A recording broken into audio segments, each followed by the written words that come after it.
Hello,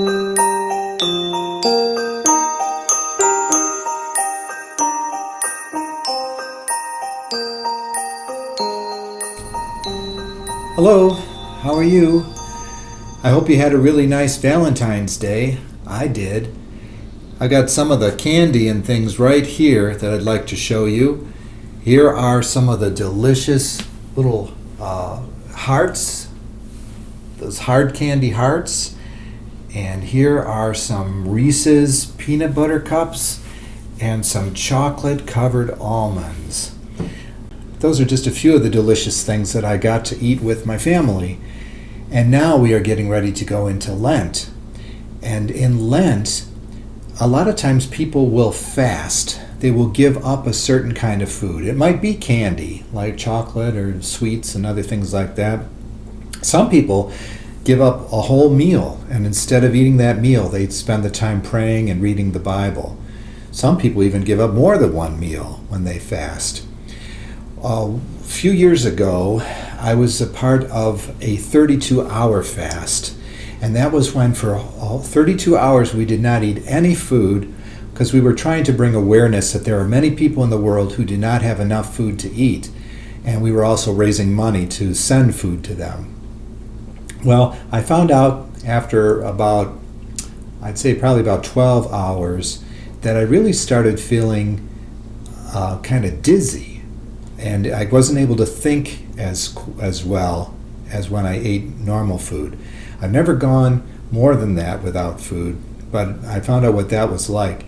Not a lot of fun, and yet at the same time, I did get to spend more time praying and reading the Bible and fellowshipping with other Christian people.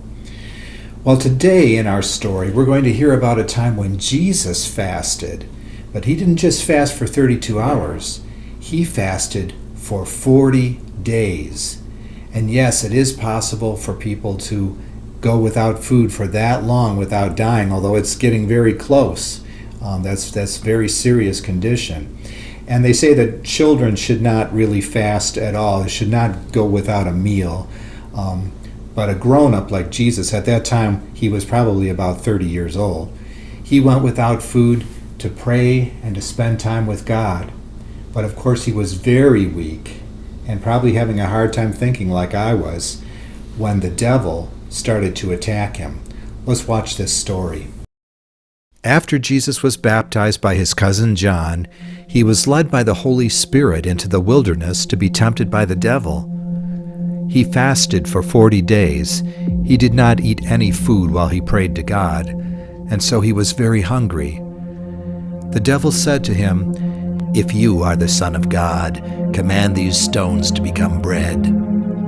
But Jesus answered, "It is written, man does not live by bread alone, but by every word that God speaks." Then the devil took Jesus to the holy city and had him stand on the highest point of the temple and said, "If you are the Son of God, throw yourself down, for it is written, He will command His angels to lift you with their hands so that you will not strike your foot against a stone." Jesus said to him, "It is also written, you are not to test the Lord your God." Again the devil took Jesus to a very high mountain and showed him all the kingdoms of the world in all their beauty. He said, "I will give you all these things if you bow down and worship me." Then Jesus said, "Go away, Satan, for it is written, you are to worship and serve the Lord your God only." Then the devil left him, and angels came to help Jesus in his weakness. Okay, so you saw how Jesus was attacked and tempted by the devil, basically to question God, to put God to the test, like to jump off of that temple and see if God would save him from dying. That's not a smart thing to do. God would never want us to do that, and Jesus knew that. So he went back to the scriptures. Because he knew the Bible well, he was able to say, nope, that's not the kind of thing that God would want me to do.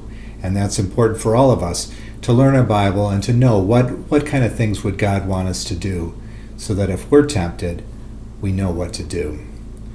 So I hope you all have a wonderful week and beginning of Lent. There are some special Lent materials for you at church. If Mom or Dad could go by the church and pick them up, there are sheets to color. There's special things that you can do every single day during the 40 days of Lent. And I hope that you'll be able to use those things. Well, anyway, God bless you.